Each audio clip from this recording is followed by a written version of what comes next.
So we've got the when to call 911 quiz up on the website and realized we don't have any answers for you. And some people have been asking, hey, what are some of the answers to the questions? So we'll go ahead and go roll through that. Number one, what is the most important information to provide when calling 911? Is it your name, your address, your phone number, or what you're wearing? Those are all important things, but the most important thing is your address, where you are. Can't stress it enough. We need to know where you are to be able to help you. Said it in many videos before. If you're at McDonald's, which McDonald's? If you're in a car accident, you're not sure what street, what's around you. Is there Bob Evans on the corner? Do you see Home Depot? Our city has 3 McDonald's in it. Which McDonald's are you at? We have Home Depot just on the north end of our town. That's just out of our jurisdiction that people think is in our town. Your address or where you are is the most important thing so we can get you help. True or false? If you have access to both a landline and a cell phone, you should always call 911 from a cell phone. False! If you have a call from a landline, it goes directly to the proper jurisdiction, comes up with the name. If it's for business or a person, it comes up with the address and comes up with the phone number. If you call from a cell phone, we get your phone number and it pings off whichever cell phone tower it is, so you might get the wrong police or fire jurisdiction. You might not even get the right people, then have to be transferred around and waste time.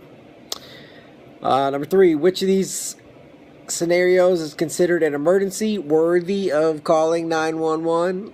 Your dog got loose, you cut your finger while cooking, or it's a superficial cut. You did not cut your finger off. You just got a little scrape. Your oven is on fire, or you have a skunk in your backyard.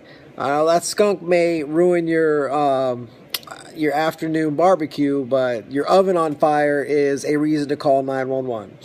Now, if you cut your finger while cooking, if you cut your finger off or something of that nature, that's worthy of calling 911. But if you have a superficial cut on your finger, no.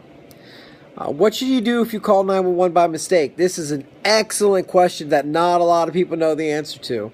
Should you hang up, stay on the phone and tell the call taker what happened, keep calling back and hanging up, basically prank calling 911, or let it go to voicemail when they call you back?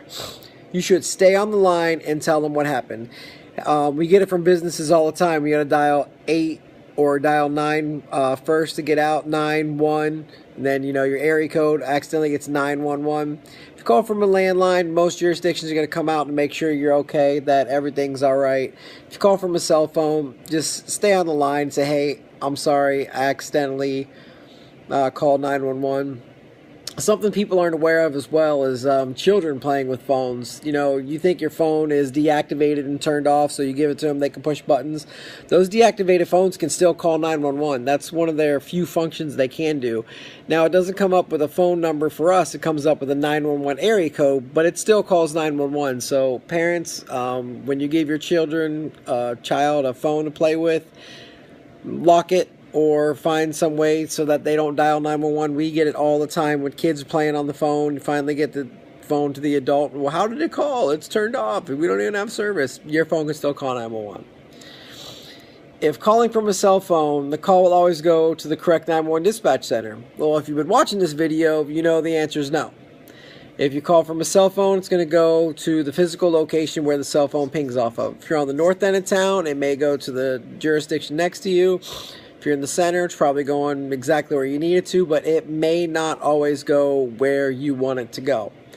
Bonus question, what are your local police, fire, and EMS phone numbers? I know mine. I work there. I should know them. Do you know yours? It is extremely important to know your non-emergency police, fire, and EMS phone numbers. That's my challenge I put out.